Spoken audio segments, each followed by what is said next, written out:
Here is how to change an image inside component in Figma. Now on this page over here, I have ginger which has been placed in this section over here. Suppose I want to change it and make the tomato fit into that box. Now if I just click on the tomato image and if I do the Control C,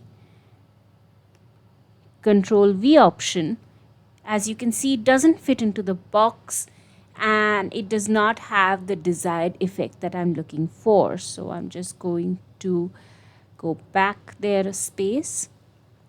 Now the best way about going about this is to, of course, select the image that you want.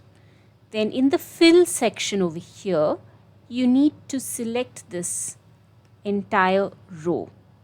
All right, not just the image button or the 100%, the entire row has to get highlighted.